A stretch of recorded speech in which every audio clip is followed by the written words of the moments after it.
Who do we want to be the next Dallas Mavericks head coach? Let's talk about that and more on the DLLS Mavs podcast.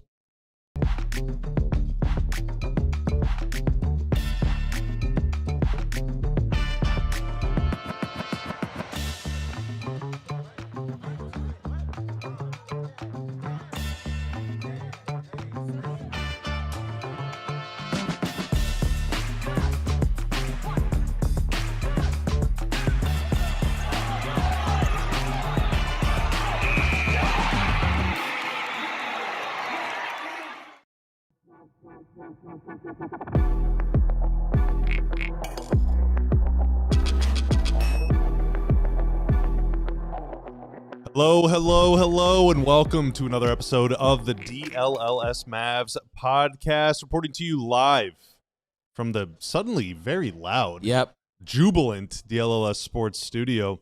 My name is Bobby Corella. Joining me, as always, Ron Harrod Jr. Ron, what's up, man? Doing pretty good. I do hear Clarence Hill Jr. laughing as he normally laughs. Was this his first time hosting the Cowboy Show? It might have been his first time hosting, and the cold open was rough, interesting to say the least. It was. Yeah. We could call it that. I might get some emails about that one. Yeah, like, hey, let's not do it like that. But anyway, it's very gloomy today in Dallas. It's been like a very rainy, just April and May. So, which I guess is good.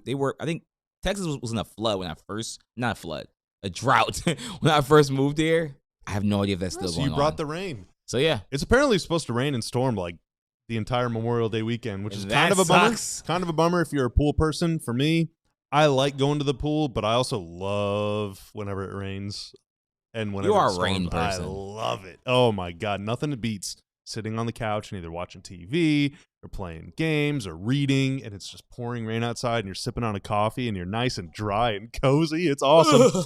We also got Tanner in the house. Tanner, hello. The tan, man. How's it going? Pretty good, man. Pretty good. How are you? Doing good. Yeah, just excited by all Mavs talk and trying to figure out who's gonna be next coach. That we are. Kevin Gray Jr. not on the show today. He will be with us tomorrow. Marc Stein is on the show today. He'll be with us later. How about that? But first, we're gonna do Jonathan. J-Lib, I will come find you, J-Lib. I'll come find you. Let's do it. You want to do a blind ranking? Yes. I'm pretty blind already, and I'm not great at remembering things. Right, so this should be very interesting and good. So we're gonna do the Instagram thing. Okay. Where Ron, I'm gonna give you a name. I have assembled a list of 10 potential head coaching candidates for the Mavs, and Ron, I'm going to ask you without listing all of them. We're gonna go one name at a time. And number 1 is the person you would want the most. Number 10 is the person you would want the least. Okay. All right, and you were gonna. It's up to you to remember the numbers. Okay. I'll track. I'm nervous. All right, but you're not gonna know who's coming next. Okay. And then at the end, we'll evaluate your list. Okay. I'll write down like my numbers in here so I know exactly what I said. Okay. All right. Let's start with Tiago Splitter. Let's start him off at 6. 6. Okay. Tiago Splitter, of course, was the interim, basically season-long interim head coach for the Portland Trailblazers. All right, let's go to college. You want to go to college? Okay, let's go to college. John Shire from Duke. Ooh, this is fun. Is it more or less than Tiago? 4. 4. Okay, 4. Interesting. Okay, chat, play along. Feel free. Rate Sean's picks. Oh, not Sean's. I spoiled what I was about to say next. Yes. Rate Ron's picks. The next person on the list, Sean Sweeney, former Dallas Mavericks assistant coach. Ooh, drop in the comments. Is there a better coaching candidate out there that we're aware of than the John Sweeney blind ranking? I'm gonna go 1. He feels like a safe one. Even if there's a number 2, it won't be like a big difference. Okay. Number 1. Interesting. I think a lot of people would agree with you, to be honest. Let's go to another revered assistant coach that has always been like a finalist for jobs, but hasn't gotten one yet. Another former Maverick, by the way, Sam Cassell. Oh, I know he played here. He did for like a minute. Like literally. Yeah. You know what? 3. I'm going 3. Okay. He's a coach that I just have no idea why he's not been a head coach. That's the only reason why he's not number 1. Because Like, what's been the thing? Like, he should have been hired by now. Maybe he's just getting like blackballed or something by the league, but he seems loved. Yeah, So yeah, I don't that know. doesn't make any sense. Yeah, because normally, like, I mean, he's been in these interviews for what 5-10 years now. It feels like At least he's that. been around for a while. Yeah. Okay, let's go back to college. You want to go back to college, back to school? I do enjoy going back to school. Daddy, that I'm not All right, Dusty May. Ooh, from the University of Michigan. I'm gonna go 2. 2. Okay. Okay. I think he's a strong candidate. Like, just because, like, He has no NBA experience, right? Like, he hasn't been an assistant or anything? to my knowledge, no. Like, Okay. but I'm like, oh, like, I'm perfectly fine with a new coach. Just, and it feels very Masai. I think that's probably my highest take. I probably would have him high. Too. Okay. Interesting. All right. So you've done 1, 2, 3, 4, and 6. So we got a lot of losers coming up. I know. I'm terrible at this. I'm not a good game. I'm not good at this game. Let's start with another former Mavs assistant coach, or current, maybe. I don't know when his contract expired. Frank Vogel. He's got a lot of experience. 9. 9. Okay. Love Frank as a person. He's a great guy. Hopefully he does not see this. Whoa.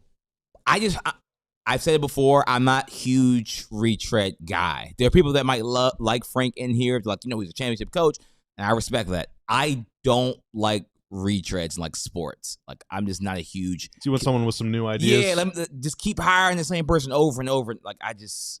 Yeah, like Okay. that's how the Cowboys hired Michael McCarthy. Like, it genuinely upset me. And he did well for the Cowboys, 3-12-1 seasons. 11 wins 3 years So in a it's row. like, yeah, but no.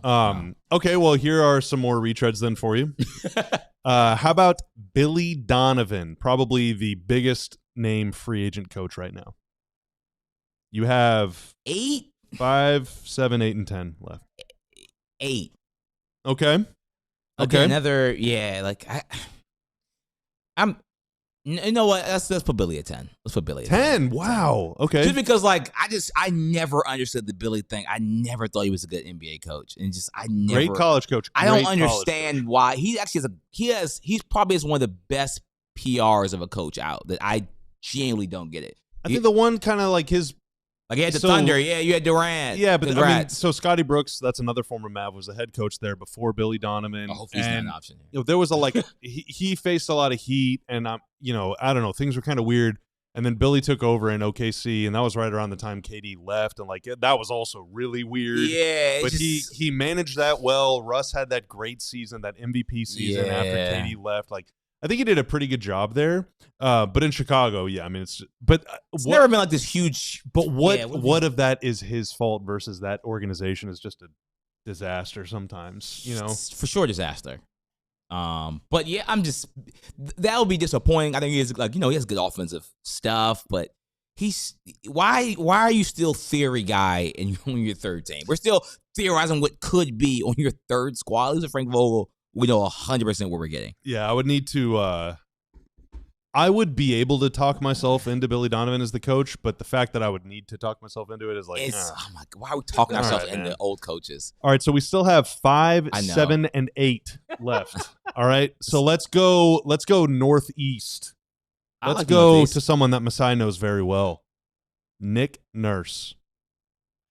5 is our highest. 5 is the highest. I'll go 5 for Nick Nurse. Okay. I kind of like Nick Nurse. Ron just said, what did he say? I kind of like Nick Nurse. Okay. Move on. So Nick Nurse is a retread, though.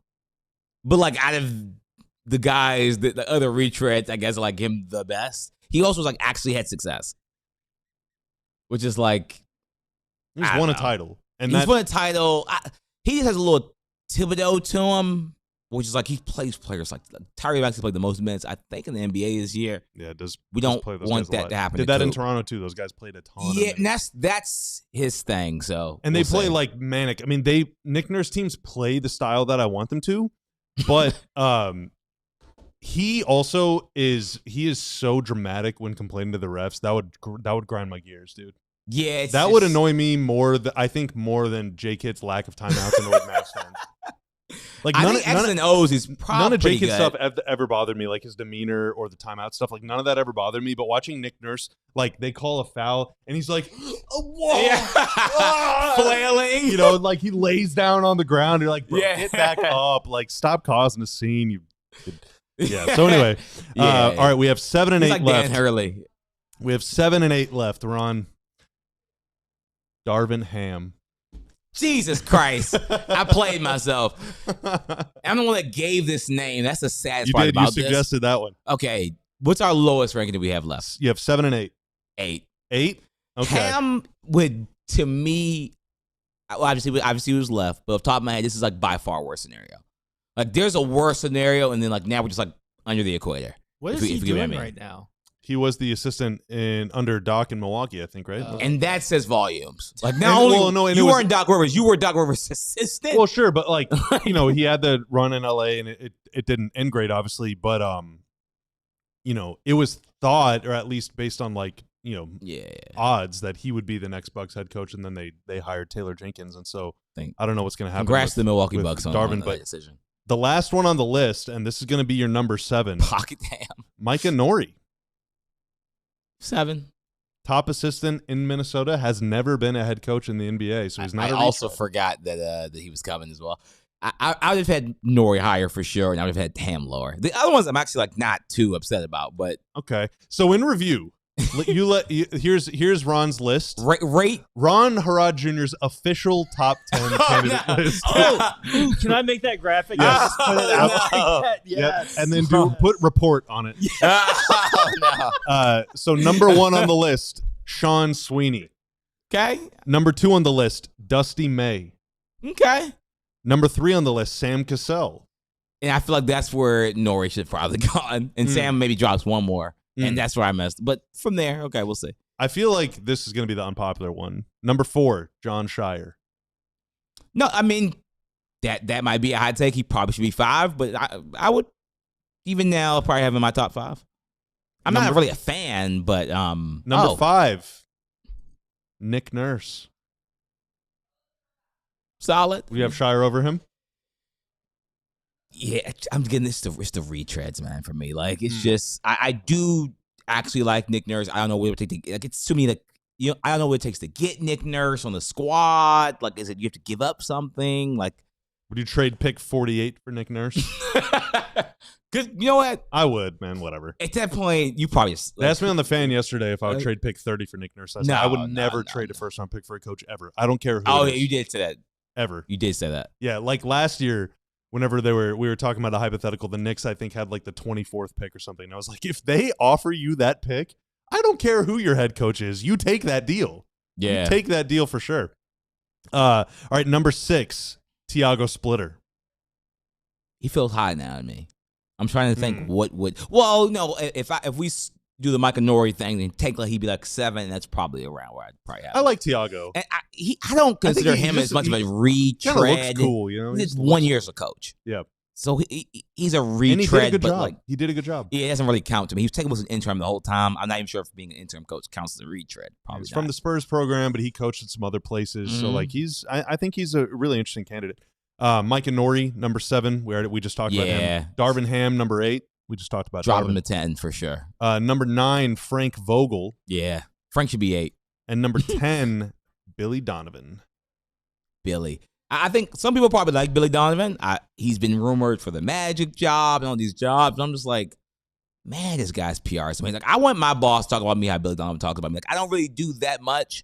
But like, oh man, if he just had this and that, he'd be even better. Let's give him more money. Like, that's what I want out of my career. I mean, he's a Hall of Fame coach. Like, to not do as much, but get like we've laughed at Doc Rivers, and Doc Rivers has significantly more success than like a Billy Donovan's had. Like at every single stop, besides I guess the Bucks, he's had more success. Like we can genuinely, I would be very upset, but he had just like objectively has had more success. Yeah, Donovan in 6 seasons with Chicago, they made the playoffs 1 time.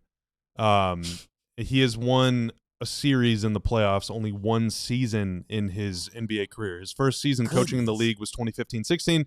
The Thunder actually faced the Mavs in the first round that year, beat them 4-1, ended up going all the way to the conference final where they lost in Game 7 to the Golden State Warriors. Oh, is that so he's the below 3-1 league coach? It was 3-2. It was 3-2. Oh. Yeah, Game 6 Clay happened in OKC. Yeah. Oh, he was the coach. Even worse. Yeah. I mean, now Clay went like. Or wait a minute, was that a 6-game series or a 7-game series? I think it went 7. I'm pretty sure it went 7, right? Yeah, it was 7-game series. Okay, yeah. Beat the Spurs in 2016. That was Tim Duncan's final game. That was Dirk's final playoff game too. So OKC knocked out some legends and then succumbed to them. Yeah. But yeah, I don't know. It's interesting. Oh, D'Antoni. They said we forgot Mike D'Antoni. Is he like still coaching? No. I think he's he's retired. He's like a consultant kind of guy. Yeah, I don't think he wants to be a head coach. I mean, he's already a legend at this point. Yeah, he's in his 70s. Should probably just consult. Now, there's a really good chance that the Mavs' next head coach will not be any of the names that we listed. We missed some obvious ones. We missed some less obvious ones. And we missed some ones that we aren't even aware of. So, we'll see. Mike Schmitz is on the radio this morning with 105.3 The Fan and said this could happen sooner than we think. It could happen longer than some fans expected, but we're going to try and do it the right way. So, respect. We shall see. And, of course, Marc Stein will keep us in the loop on any real candidates. This was all hypothetical. I feel like I'm contractually obligated to say that. This is hypothetical. Yep, that's exactly right. But it's also fact. All right, coming up next, let's look back at J. Kidd's tenure as head coach of the Mavs, talk about the highs, lows, and everything in between on the DLLS Mavs podcast. Juno's Liquor started with the simple goal: make Ronald very happy. No, I'm just joking. Make you all happy. Make the community happy. And guess what, everybody? They're in DFW, Arlington, Irving, and Keller. He knows ball. So if you go to any of the Juno's Liquor stores, everybody, they can recommend you a spirit of your choice. You like tequila, Terramana, maybe Casamigos, whatever is your feel. I've heard that they have a new type of Hennessy. I haven't got a chance to go out there and try it or see exactly what flavors they have, but I've been told there's a new Hennessy if you go to Juno's Liquor Store as well, everyone. So go check that out as well. But if you want any type of cognac, any type of liquor, they can recommend you a liquor. And again, they're a local liquor store. So if you want to support local businesses, Juno's Liquor. So find all of your high quality spirits at a great price at your local Juno's. Tell them DLLS sent you, everyone, to get 10% off of your first purchase and continue to support your Dallas small businesses. As you get to the other side of 30, like I am, maybe it's the morning after a long night out with the fellas. Maybe it's just an ordinary day that ends in Y. Sometimes you just don't feel like you got the juice. You feel like something's missing. And as you age, there are actually proteins in your body that will withhold testosterone from flowing freely through those veins. It's still in your body. It's not like you need more. You just need to unlock it.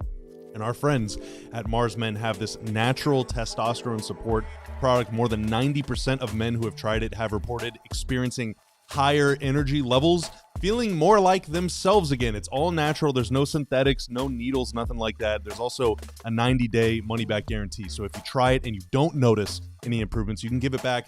No problem, no questions asked. For a limited time, our listeners can get 50% off for life, plus free shipping and 3 free gifts at mengotomars.com. Again, mengotomars.com for 50% off and 3 free gifts.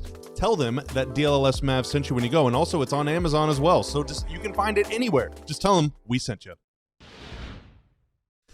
It is the DLLS Mavs podcast. You got Bobby, you got Ron, you got Tanner. Marc Stein going to be joining us here in about 12 minutes. Kevin Gray going to be joining us here in about 24 hours. Yeah. And we're jamming, man. Okay, so let's look back. I wanted to run through kind of a quick timeline of Jason Kidd's tenure as Mavs head coach. Comment. Which one? It's so many comments about my Juno's dad that are just hilarious. Oh, okay. Like, I like the Terramana. I'll say that. We didn't make him do anything. No one made anybody do anything. And now they make the other guy nothing. We pick who does the ads, everyone. There's no one being forced to do any ads. All right. We're just having some fun here. Okay, let's look back at Jason Kidd's tenure as head coach. The highs, the lows, the weird, the fun, the good, and sometimes the bad. So let's start all the way back in 21-22. That year, the Mavs go 52-30. Oh, wow. They got off to a decent start. I think they were 8-4 or 9-4. Luka ended up kind of, I don't remember. I think it was his hamstring or maybe his knee or something. He banged it. late in a game against the Denver Nuggets and then missed a long time. And the Mavs had this slew of guys missing time for COVID and injury, and they brought in a bunch of dudes on 10 days like Marquise Chris and Trey Burke, and they another couple people that I'm not remembering. I'm sorry, but like Charlie Brown started on Christmas. Like it was a whole deal. And they ended up kind of sort of limping into the trade deadline. They made a move, got Spencer Dinwiddie, sent KP out of here, and they ended up finishing really strong. J-Kid actually wins Coach of the Month for March. Wow. But it felt like there's a guy every year where it's like, this guy is either playing too much or he's not playing enough. And in 21-22, is it Yogi Ferrell or something? No, I love Yogi Ferrell. 2018. He can never play too much. It was Reggie Bullock to start that year. Oh yeah, Reggie Bullock barely played at all, and I think it was Nick Angstadt from Locked On Mavs asked J-Kid like, why did Bullock only play like 15 minutes? And J-Kid basically said, "I'm sorry, you think he should have played more." Jesus Christ. It was so funny. It was really funny. But by the end of the year, Reggie's playing like 45 a game in the playoffs, and that essentially was the end of his career. Like he literally played himself to exhaustion. Yeah. Like it was incredible to watch that guy play defense throughout the he was like the playoffs. 3-and-D guy for like those early Luka Mavs teams. Yeah, I think that playoffs, even though the Mavs lost in the conference finals, I think even by the end of the playoffs, he still made the most corner threes of anyone in that playoffs. Insane. Yeah, he was playing the whole and game. I think he might have even played the most minutes too. I don't remember that one. That's what Maxey was like playing the 5 like half the game. Yeah. Yeah. But the Mavs had a top 10 defense that year. Dwight Powell's your starting 5. You had Luka, you had Jalen Brunson, 2 guys not known for their defense, and yet they still had a top 10 defense. Yeah, I have friends that will tell me to this day that you don't know Maxi Kleber, what he can do. I'm like, bro, he was an amazing player. Good, yes, but like, come on. I'm telling you, bro, he can guard anybody. I'm like, okay. No, go back in 17-18 and in 18-19. The player in the league that gave James Harden the most trouble was Maxi Kleber. That man was like guarding like 2 through 5. Yeah, he was amazing. He was an amazing player. 22-23, kind of a weird year. So the Mavs lose to the Warriors in the conference finals. Kevon Looney just goes off, gets a bunch of offensive rebounds. And if you go back, you can't because Twitch doesn't save VODs, but if you go back and watch somehow, jump in a time machine, and watch Bobby Carella on Morning with the Mavs in 2022 after that series ended, I said at the time they did not lose that series because they didn't have a big to bang with Kevon Looney. They lost that series because they were double-teaming Steph and everyone was scrambling, and it's really hard to get defensive rebounds when you're scrambling. I thought and trusted that the Mavs would see it the same way I did. They didn't. They went out that summer and gave JaVale McGee. Oh no, the mid-level something. They're still paying, to my knowledge. Yeah, they're still paying JaVale. They ended up stretch waiving him, but they gave him a 3-year deal, fully guaranteed. 3rd year being a player option at more than $6 million a year, despite him at that time basically catching DNPs routinely. With he was on the Lakers title team and then just kind of bouncing around for a little bit and has since. But that was kind of pegged as like a J-Kid thing. Mm. The Mavs also separately acquired Christian Wood via trade on draft night. Okay. And that was definitely not a J-Kid thing because at Media Day that year, J-Kid said that he is not going to be starting publicly. That was news to Christian Wood, evidently. He didn't react to that great, and they just had a big push-pull, will they, won't they, all year long. And Wood had a pretty good year. I mean, every time I post anything about Christian Wood, people are like, legend, because like he's on the court. I think it's like their, not throwback night, but every night that the Mavs have like all the players' names on the court. Yeah. I'll like take a picture because I usually like sit around the spot. And people to this day like, love this guy.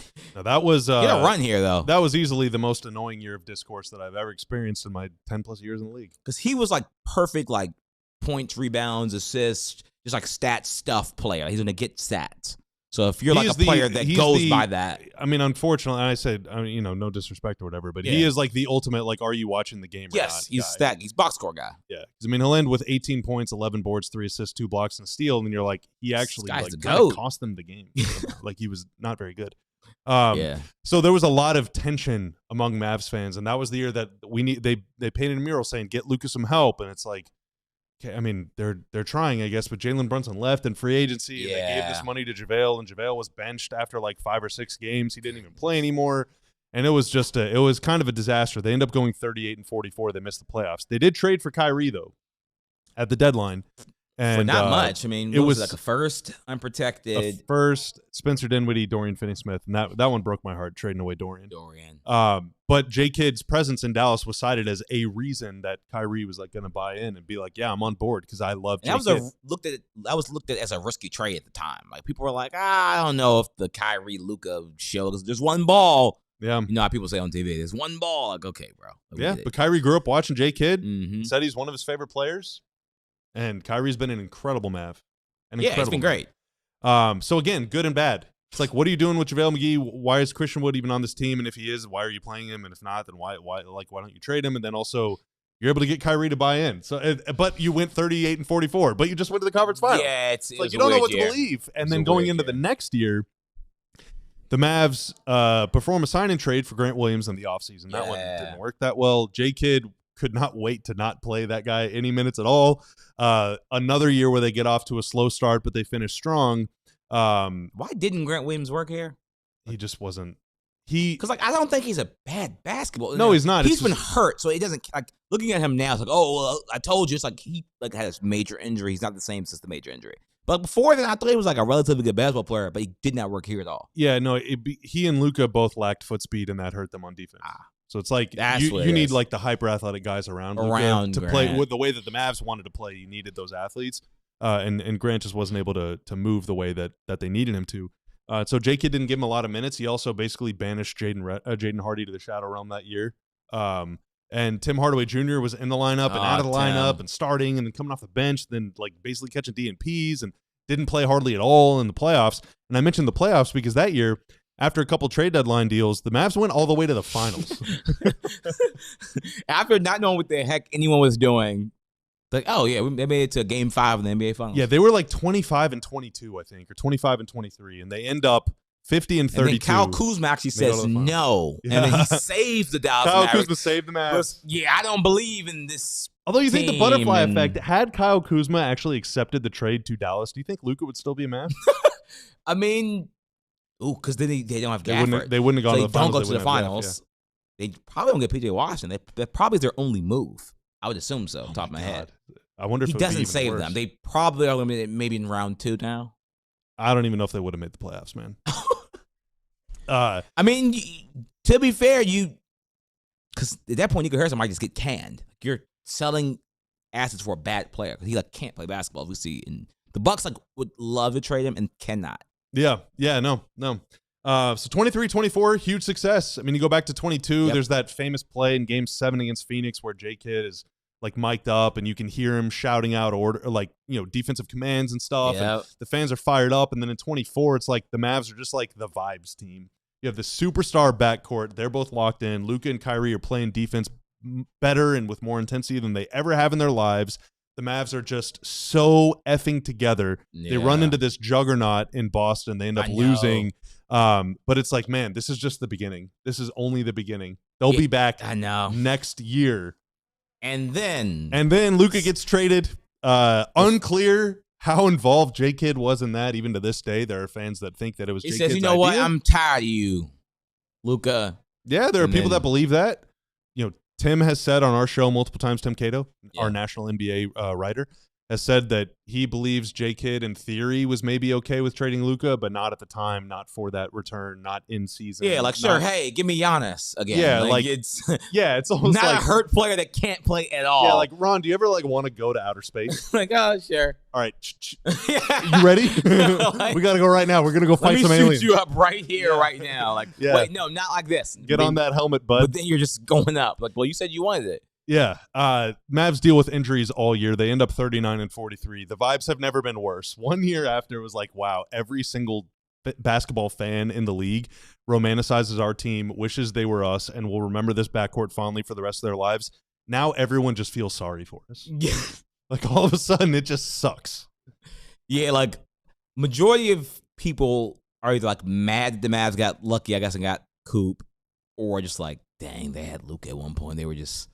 Luka and Kyrie was healthy, and Derek Lively was healthy. Again, that's the min-max thing. It's just like... It's like they went to the conference finals, and then like dudes were not playing that they were spending $20 million on, and then they went to the finals, and then they traded the guy. And then they got the number 1 pick. And then this year, the GM gets fired in November. The Mavs win 26 games. Like the GM was fired in November. The coach was fired in May. Kyrie was D'Angelo hurt the Russell whole was season. on the team. Where is D'Angelo Russell currently? No one knows. I'm not even sure the Like, Wizards know. genuinely, if you heard a word, think about this. Everyone drop in the comments. There's been no TikTok of him at the grocery store. Is he? Like, I haven't seen him in the bathroom. Is he still going right now? That's I a hope genuine he is. I question. mean, just I think he's still going. I hope he's fine. I think but- it was just like sent him home. Yeah. I think, And so the Mavs go 26-56, and so and then get the 9th pick. and get the 9th pick. And J-Kid for his Mavs tenure ends up, I believe, right at 500. Yeah, Didn't he he- was didn't he go 205 and 205? something like that. Yeah, it's in the whatever story I wrote on allDLS.com. Yeah, 205 and 205. And so 2 runs to the conference finals or later, 3 times missing the playoffs altogether. You have the worst trade in NBA history, preceded by some of the best trade deadlines in recent memory. The Mavs trade Yeah. deadlines in 22 and 24 are like all-timers Legendary. for what they did to the team and to the vibes. And, you know, through it all, there was a lot of change. There were a lot of ups and downs. J-Kid kept them steady on the court. He kept them playing hard. But also, behind the scenes, it's unclear, you know, what the vibes were really like. Like, there's just so many questions. There's so many good. And there's just so much. And then, like, they could have just won the title that year as well. But they I think the Mavs won If Kyrie plays better, they win that series. If Luka doesn't lose his mind in Crash out. Game 3, they probably win that game. And it's like if they just I wonder if they would have played the Pacers. I'm not saying the guarantee they would have beat these teams. I'm just saying like that Boston team was like statistically one of the best teams of like the decade. And it's like, dang, the Mavs happen to get that squad. It's like the Mavs also got like Shaq's last good year of his basketball career.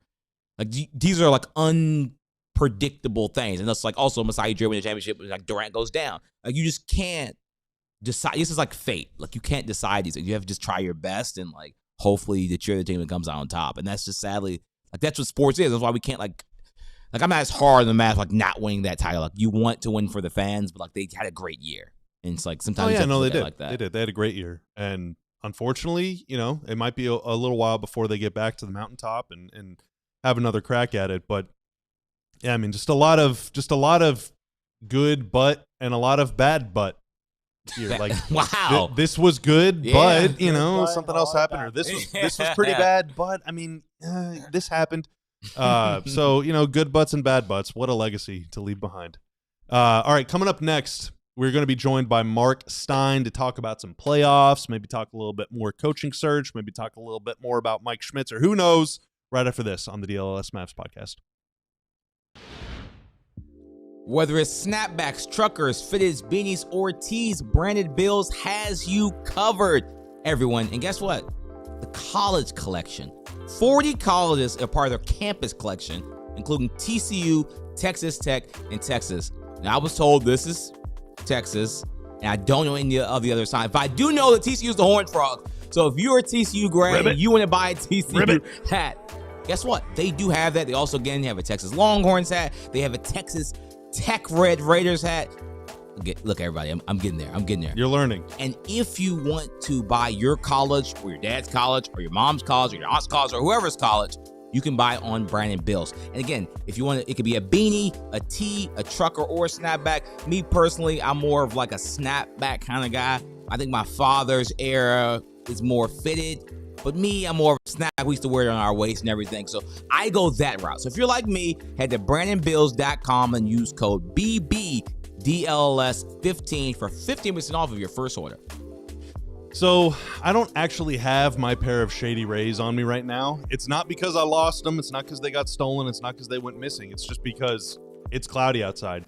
It's raining in Dallas. But you bet as soon as the sun comes out, I got not one, I got 2 pairs of Shady Rays to wear, and I'm probably going to end up getting more because we got this promo code. You can save 50% off whenever you buy 2. So it's basically buy one, get one. I'm tired of just wearing kind of like plain black sunglasses. I think they look good. They look good. They feel great. They keep my eyes protected. They're polarized. They're fantastic. But I think I want maybe some green ones. Yeah, pink. Maybe some blue ones. Maybe some pink ones. Who knows? It's summer. You're going to be spending a lot of time outside, even if you're just like in the grocery store and then you walk outside and it feels like you're on the surface of the sun. Like, you got to protect these puppies, okay? So go to shadyrays.com, protect your eyes, and look good while doing it. Use code SRDLLS for 50% off whenever you buy 2 or more pair of polarized sunglasses. Again, SRDLLS to save 50% off 2 or more pairs today. Welcome back to the DLLS Mavs podcast. My name is Bobby Corella. That is Ron Harad Jr. That is Tanner Rotman. And here in a second, we are going to be joined by national NBA insider. One second. Who's actually, I've been told, is fully healthy now. And Tanner said, one second. Give me like a minute. Oh, is your mic on? Your mic is on? Yeah, it's on. Okay. Because I was going to just re-say what you just said. But yeah, I got a text from Stein actually saying, hey, I'm actually fully healthy, but I'm just not going to come to the studio anyway. Nathan, I did mention Brunson leaving, but Jalen leaving wasn't really a kid thing. Depending on who you ask, that was just a Mark Cuban thing. Yeah, I mean, but I will say J Kidd made it a priority to get players paid. He said that at his intro presser. He said, "I'm going to get these guys paid. I'm going to get Jalen Brunson paid. I'm going to get Josh Green paid." And both those guys did. And yeah, he got him paid. Jalen ends up signing a 4-year, $130 million or whatever it was contract with the Knicks. Re-signed. Josh Green signed a 4-year, 52 or 3-year, 40 something contract. And that was probably going to be his highest deal of his career. And technically, that was for Josh, Jason Kidd. Kidd. Yeah, for Josh. Yeah. Now, Brunson's already re-upped, to my knowledge. But as far as I know, JB loved Kidd. Like, I think they had a really good relationship. And probably loves his father more. Jalen loved being here. But yeah, the Knicks the Knicks definitely cheated, and the Mavs did not offer a big contract. Yeah. There were some rules, though, that prohibited them from doing that. All right? There were some rules. The NBA salary cap doesn't make any sense to me. Here to explain all of that and more is the man, the myth, the legend, Marc Stein. First off, Mark, how are you doing? I am okay. I don't know why Ron is spreading falsehoods. Spreading falsehoods. Just kidding. By the way, I saw Jason Kidd just tweeted a statement. I don't know if you guys want to see that and check that out. Let's see. Jason Kidd Twitter. It's like real Jason Kidd or something. Does host Bobby want to? I will read it. I will read it. J Kidd says, "Thank you, Dallas." Here's his full statement. "The last 5 years in Dallas have meant more to my family and me than I can fully put into words. I want to sincerely thank the Mavericks organization, the players, coaches, staff, front office, ownership, and every employee behind the scenes, hey, that's me, who put their heart into this team every single day.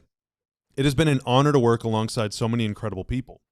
To the players, thank you for your trust, your commitment, and the battles we went through together. I'm proud of what we built, the relationships formed, and the way you competed night in and night out. To the fans, thank you for embracing me and supporting this team with so much passion. Your energy, loyalty, and love for the Mavericks make Dallas one of the truly special places in sports. And to the city of Dallas, thank you for welcoming my family and me with open arms. The friendships and memories we created here will stay with us forever.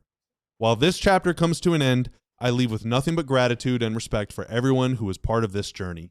Jason Kidd."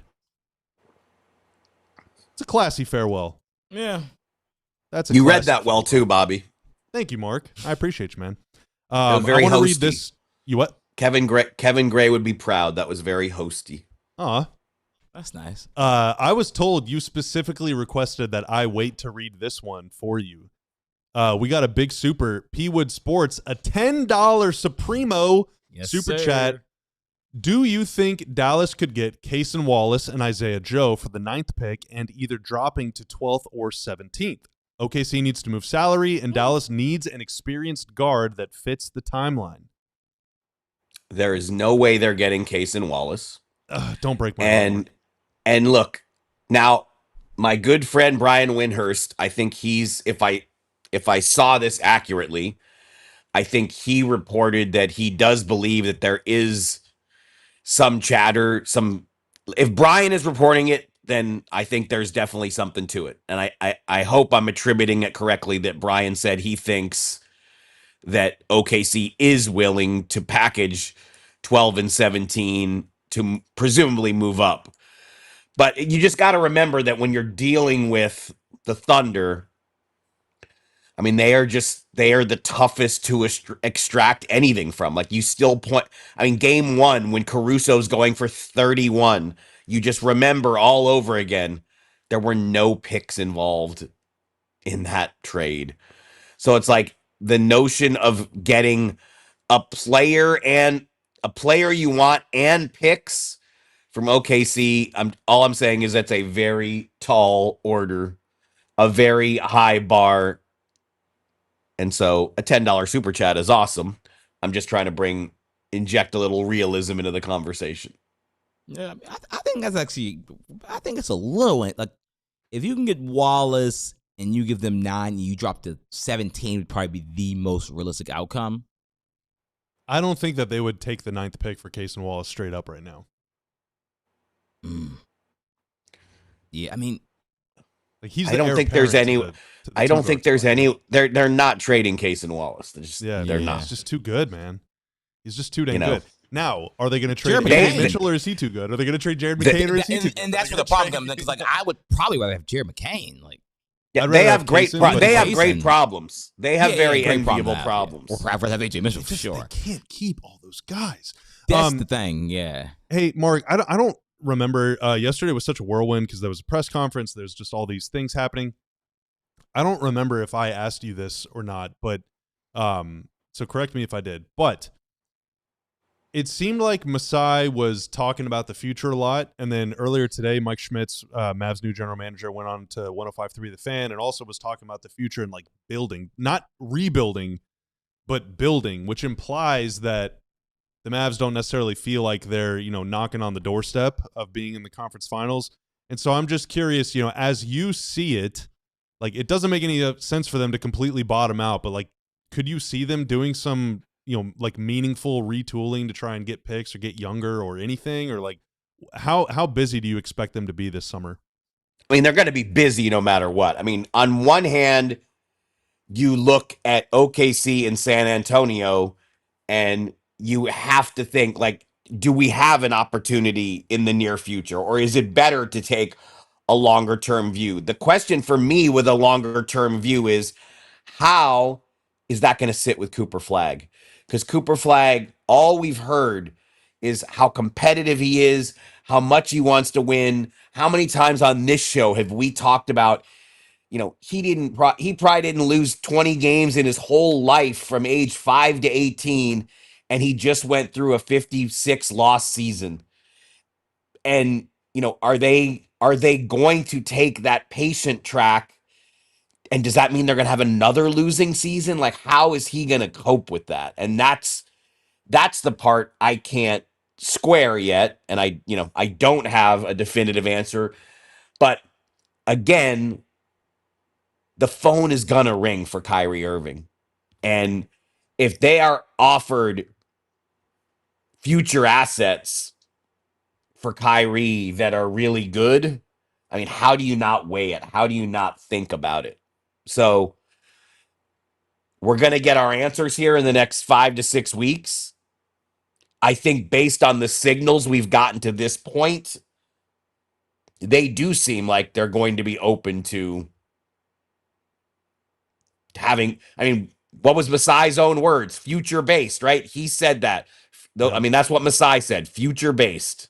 Yeah, so no, I think Ron, though, there's a way, like so let's say you keep Coop and you keep Kyrie, but you just, of like that PJ, Naji, Gaff, Lively, Max, Clay core, like half of those guys you send out and you get 2 first-rounders and 5 second-rounders and some bad contracts or whatever. Like I still think let me just say as you go through all those names, like Lively is still so close to Cooper in age that I think you set him aside because of that and because of the injury history. Like if they want to make trades, they have plenty of veterans they can make available with, as you said, PJ, Gaff, Clay.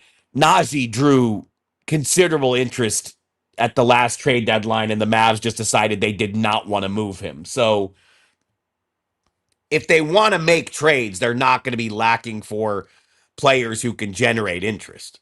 Yeah, but I think you could trade a couple of those guys without like totally sucking. Like if you have Coop, Kyrie, and Lively's healthy, like that is good enough, I think, to be in a playing team. If you keep a couple of those guys and you see some growth and you nail this pick, like I think you could push for more than that, I think. Yeah, just like somebody like Clay, a player that, clearly is for the timeline of this team and probably fits the timeline of another team. I can see a player like him moved. I'm not sure what like his value is. Maybe you get just a younger player, even if it's not a pick, that you could just use more so with the Coop core And maybe that's the way, because like the thing about players like Clay and even as Naji and PJ start to just get up and up there in age, that they're not going to be able to play like a ton of regular season games. And you kind of like younger players in the regular season just like naturally just play more basketball. It's never fault because he's been so good, because even when J-Dub has gone down and Chet, they have so many young legs. They can just beat teams up in the regular season. Same with what we saw with the Detroit Pistons. Not that good of a playoff team, but an amazing regular season team because of the young legs. So this is a team I think that can acquire just some younger players that can just like play hard every night and just kind of make the playoffs through that. I think there's ways. There's ways, but they do have a lot of options. And with a lot of options, that can be a really good thing because you can literally do anything. That can also be a kind of a weird thing because it means you got to make the right choice. Yeah. Multiple choice is pretty fun whenever it's A or B, but if you got A, B, C, D, E, F, G, H, or J, K, it's like, oh my God. Holy moly, anything could happen here. You could be like Ron Harad ranking Mike and Nori 7th in the coaching search. Yeah. All right, Mark, you sticking around for the fourth segment with us? Yes, of course. All right, sweet. Let's talk about the NBA playoffs right after this. First, we want you. Yes, you. I'm looking at you. Ron, who are you looking at? I'm looking at them. All of them? Yeah. All right, so we want all of you to become diehards. The way you do that is by scanning that QR code over there, clicking the link in the description below, or going to alldlls.com. Log into your favorite browser, your preferred browser. Okay, make sure you got enough America Online minutes charged up to pull up that web page. It shouldn't take long to load it. You give us a little cash. We give you a lot of stuff. We give you a shirt for free. Boom, your choice. We got a lot to choose from. Make sure you choose right. But if you choose wrong, you also get a discount on all the other merch we have. All the other shirts. We got hoodies. We got hats. We got like little knickknacks. We got coffee mugs, things like that. All sorts of tchotchkes. You know the deal. You've been to our website before. You also get to join the Discord, so we're giving you access to a community. It's a fantastic community. I love it very much. We're also giving you access to knowledge, okay, and that is priceless. Ron Harad writing stuff on our website about the Mavs. Yeah. We got Clarence writing stuff about the Cowboys. We got Jeff writing stuff about the Rangers. We got Sam writing stuff about the Stars. All sorts of sports knowledge, okay? Factoids, insight, analysis, maybe even some rumors, okay, on our website. So many reasons to become a diehard. Thank you for each of you who have, and I hope if you're not that you consider it because we need you. I'm running out of stuff to say. You get a physical diehard card too. Yeah, physical diehard card. Again, I had an article on the website yesterday. Please read that. Tim Cato has a ton of stuff on the website, like a lot of like fun, funky, just different stories. You really can't get really anywhere else. I don't see anyone writing about half the stuff Tim writes about. Yeah, Will Gottlieb doing mock drafts too. Will Gottlieb is just doing so much draft coverage. A lot of basketball stuff. Yeah, so just a lot of basketball stuff. Okay, Mark and Ron and Tanner and me, Bobby. Last night, it was another good game. I wouldn't say it was as good as game one because what could be? Game one was basketball nirvana. But last night was pretty good game. Also, yes. Thunder ended up winning. Really felt like it could have gone either way for about 40 of those minutes of the game. Yeah. And even the Spurs still made a push at the very end. Like it was a one-possession game, I think, with a minute to go or so. How are we feeling about that series now, Ron? Yeah, I mean, I think one of my biggest takeaways that especially like relates to the Mavs is that like Stephon Castle's probably not a point guard. Same way as Cooper Flagg's not a point guard. They're really good like when they do have the ball in their hands sparingly, but they like can't like fully run the offense at all times. Like LeBron against that defense. Yeah, like LeBron James is like given a very unrealistic expectation about what like big players can do with the ball in their hand like throughout series. And even he wasn't as good early in his career, doing some of those things. Stephon Castle I think has 20 turnovers over the first two games. He had 11 the first game. I think he had 9 last night. That's tough. So like he is possibly, which is game, I'm pretty sure this will go 7 games, has a chance to like break the record for like most turnovers in like a playoff series. Yeah. And I wouldn't be shocked because De'Aaron Fox has a right ankle sprain and Dylan Harper hurt his hamstring last night. Hamstring, as we saw from J-Dub, hurting his hamstring for the second time this postseason. Dylan Harper might not play again in this series. Like that wouldn't. Jalen, who knows? Yeah, Mark is. What's the word on any of those guys? So Fox, Harper, and Williams. I mean, I don't think we have any definitive updates today, but obviously I think what's going on with Jalen Williams shows you why the Lakers were so cautious with Luka, because hamstring injuries just come back. And like, it's just brutal that even with all the extra rest, and look, OG Anunoby had his own issues, and he's been able to successfully return to the Knicks, but it's the injury stuff. It just zaps my spirit because we've been waiting all. I mean, not we, the theory, the general we. A lot of people throughout the NBA have been waiting for a Spurs Thunder playoff series after what happened between those teams in the regular season, and to have 3 such key players sidelined 2 games in obviously dramatically affects that. Yeah, man. But it's interesting though. You guys want to talk playoffs, and I'm seeing all these Naji comments in the where people are just commenting about trade Naji and well, I mean, that's fans of downturn are not this very small amount of people. I mean, now would be the time. Because he's extension eligible, and so if it gets to February, and like if you want to just see what Naji's got, right? Yeah, like hey, Naji Marshall for Scotty Barnes, straight up. Well, then all of a sudden now it's January 29th, and Naji's got like 6 weeks left on his contract. He's not as valuable. Like now is the time to do it. So, you probably can put like a Naji and Clay, and you can get to a real nice. That's like that adds up to about something. 25. Yeah, 26 million. Josh Giddey. I would make the move, but Josh Giddey makes $25 million a year. So I'm saying you get to that tier of player, though. Hypothetically, that tier of player. Again, please, these people, like, if I say a fake trade, they get very angry, feeling like the player. Well, yeah. So, like, no one likes that player. Yeah, so, like, not him, but that tier of salary, we get the point.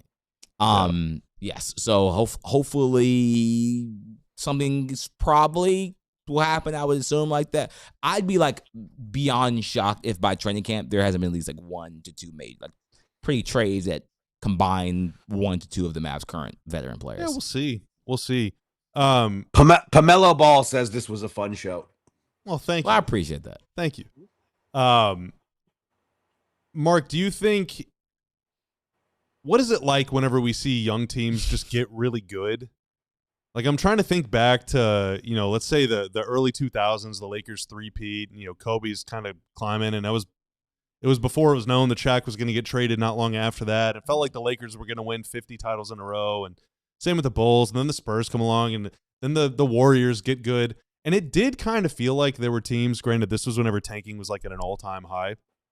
There were teams that were like, whenever the Warriors were good, that just thought, all right, there's no reason to try and get good right now. Do you think teams are going to try and duck the Spurs and the Thunder? I mean, the thing is, how can you? Because they're so young. I mean, the Spurs just trotted out the youngest lineup in Western Conference history in Game 1, if I'm remembering that stat correctly. So it's like they won the game. They were it's one year older than the Michigan National Championship. Oh my God! By average age of starting lineup. I'm honestly surprised they were older because Yoxel is older than Wemby. I mean, that is the. Hold on, need to mute myself for a second. Oh, yep. But yeah, I think they were 23 because Dylan Harper's bringing their age down too. Like when Dylan Harper became the starting point guard instead of De'Aaron Fox. I think is like 28. So 6 probably. So they were 1 year. So they were 1 year older. Crazy. Yeah, Michigan. I mean, the thing is, the Spurs and the Thunder, they're both young and laden with picks, and so now 28 other teams are dealing with luxury tax aprons, and now for the next 3 years, the flattened lottery odds are going to come in, and so it gets even harder. Like all these changes have happened, and the Spurs and Thunder have set themselves up so well with there is smart that there's some good fortune obviously involved, but there's also a lot of smarts involved, and now these rules changes are coming in, and it just complicates. It's not just a Mavs problem. Everybody's got this problem. I mean, that's why this summer there's so much anticipation about trade movement, because the aprons impact on every team, and not wanting to get in the luxury tax aprons and facing all the team building restrictions that come with that. There's going to be a lot of trade movement. That's the anticipation, because so many teams have to get off salary. But it's The league is just Built- rigging it for the small markets now. We've overcorrected. Yeah, we overcorrected because with the second apron, there can't be like a Dodgers of the NBA because that doesn't exist. Steve anymore. Ballmer tried to do it, and then they were like, no. Which also, what happens with that? We still have there's been no word on that. Oh yeah, with Kawhi. Like, what is that situation? Like, Is he gonna be a free agent? What's the deal? Like, what is the But you also have to say the Clippers have been really smart. You know, they got off PG when they did, and then the Zubac trade worked out for them to get the 5th pick, and suddenly they've created some optionality for themselves after the initial trade to get PG. PG was obviously disastrous. Mark, who do you think the Mavs can con into trading for a top 10 pick? Wait a minute, I don't understand. The Mavs have a top 10 pick, so I don't understand. Yeah, the question. I want another one though. Who out there can the Mavs hoodwink and bamboozle into getting a top 10 pick just for a rotation player? You want the Mavs to have. Now, look, like I said, I think there is some wisdom in the OKC idea, trading 9 for 12 and 17. But no, I want to trade. I want to trade Ivica Zubac for a top 5 pick. Yes. How do I do it? Well, what are you trading? Daniel Gafford. What happened to you, Bobby? This is not like you. Yeah. What happened to you is crazy. I want a top 5 pick. If all it takes is Ivica Zubac, the Mavs got 5 of those guys. Well, I want to stop coughing and stop being sick so I can just come to the office normally, but I can't have that yet. So, yeah, that's why I'm saying who can they trade PJ Washington to in exchange for two maybe unprotected picks? Like, even a lottery pick probably doesn't. They got 2 unprotected picks for Zubac, who was injured. Oh no, my but you God. got no. Time out. Listen, that's a very unpopular trade right now. The Pacers are getting. But why did it happen? I don't know. So I'm going to explain it. Because Zubac only makes $21 million, and in the East he has a chance to be an all-star. And the Pacers thought, we need to get ahead of this because if we wait till the summer, there's going to be more teams trying to get Zubac. And now it looks like an overpay even before the lottery played out. And now it looks awful because Indy got the number 5 pick.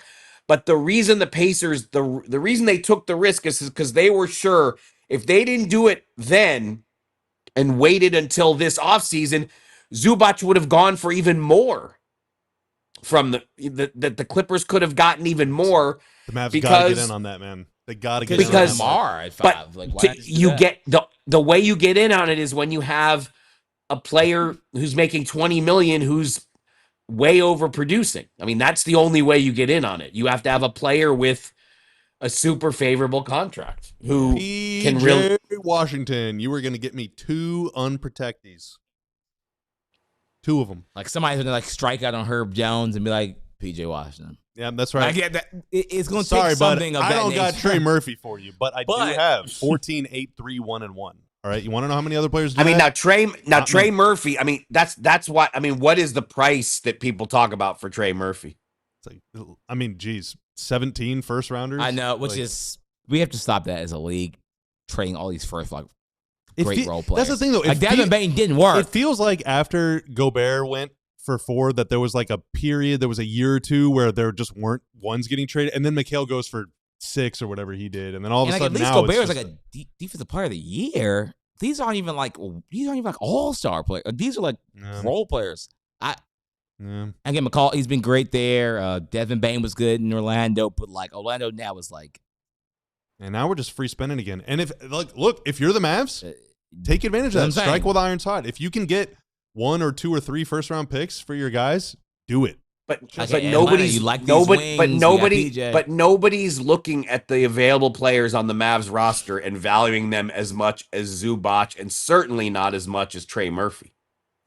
That's why we need to trick some people. So on tomorrow's show, we're going to talk about how great the Mavs supporting cast is.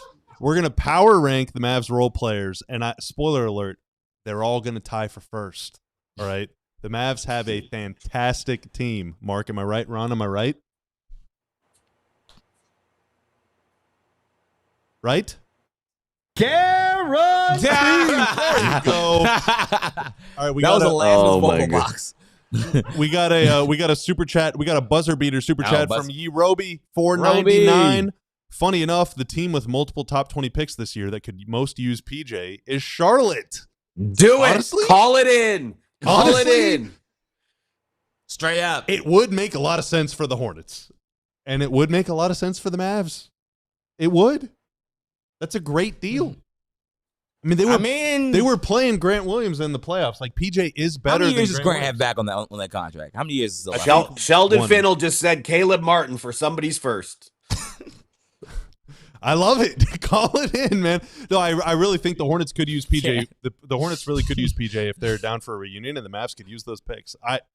If Grant's like had like a year left, like I wouldn't be against just eating a year of a contract. I think he signed a 4-year, but he might have signed a 3-year. So- if he signed a 4-year, this would be the last year coming up. So like that's great. Like And they did get traded for each other once before. and he's like Since I'm he can play basketball. He's not just a I'm clearly contributing very little to the Trickham plan here going on, but I think I am successfully muting most of my coughs, so I'm gonna count that as my No, that was a W. The rest is an L, but we got 24 hours to work on. What if the Mavs and Hornets just basically do the same trade but in reverse? Yeah, the Can Mavs that get happen? their pick back. Yeah. So is that what we're saying? Oh, okay. Well, they have since traded that pick.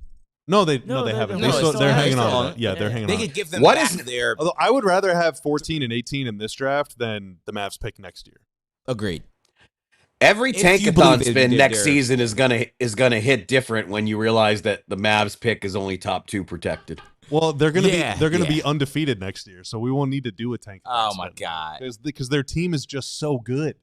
They have so But you many were, good but players. wait a minute. It sounded to me like you were advocating the future-based, plan, and so Trade Well, yeah, players and the that- future's now. Where all these- which one is it? Get lucky, we're sign trading somebody for to all a these- minimum, and hopefully they're like an all-star. We're trading for all these future first-round picks today. Mhm. All right, I am actually 2 minutes late to a meeting, so we got to go. Mark, I really appreciate you joining. And what's tomorrow? Are you going to be on the show tomorrow? Same thing. I don't want to get anywhere near you guys because I do not want to get you Yeah, it's sick. a long But weekend. I will. be somewhere fun. Yeah, I no will be respect. I will be connecting from home. Oh, someone just got in here too. KG will be back with us tomorrow. So, Mark, appreciate you, man. We will we'll let you go before we say goodbye. Bye, everybody. Thanks, chat. Bye, Mark. All right, that's going to do it for us today. Kevin Gray should be back with us tomorrow. Marc Stein should be back with us tomorrow. Tanner, are you going to be here tomorrow? Okay. Ron, you going to be here tomorrow? Yep. Bobby, you going to be here tomorrow? Yep. Can't wait. It is the last day before a 3-day weekend. Oh, my God. Tomorrow's I'll show's gonna be be fun. where they say whoop 'em. What? Don't they say that? He's gonna be in College Station. Oh, no, they just say whoop. Like yeah, that. it's, I've think been they to one say of those whoop 'em. things. Do they say whoop 'em? It's like, They say it's like gig going 'em. like a barn, isn't this Gig it? 'em. They say yeah, gig 'em. maybe. Oh no, Ags. it's like this. No. That's tech. This That's guns Oh, up. I don't know. At A&M, they do. This is I Ole don't Miss. know if they have like a hand sign at A&M. Oh no, they do like this. Like Oh A&M? yeah. A&M is a thumbs up. oh, they do a thumbs Oh, up. Yeah. That's right. They do I a think it thumbs might also be. I Yeah, think the- it's the both, guys- but the guys this is do this gig 'em. thing. They do a This is thumbs up gig when 'em. they This say is it. gig 'em. Gig 'em. Gig 'em. Anyway, Bobby says we got meeting. At so many UTD, we A&M do people this, yelling and that's at not a gang sign. Yeah, It's a I comment. don't know if we should do that one. It's a comment. That It really is. no, it probably. Like no, I said, I'm not sure it as was the sign. It, it was looks angled. insane. It was angled correctly. Yes. Okay, so we're good. Everything is We fine. should spend like 5 minutes doing like college hand signs, but No. intentionally do every one of them wrong. So it's just like Oh, people yeah. yelling at us. Just triggers everyone in the comments. like the UT Longhorns Yeah. are like this. Like they're Longhorns. They, Yeah. Clarence Jr. just comes like chokes us from behind. Do it right. All right. That's Tanner. That's Ron. I'm Bobby. That was Mark. This will be Kevin Gray. You are and will be forever awesome. Thank you for joining us today. We'll see you tomorrow on the DLLS Mavs podcast.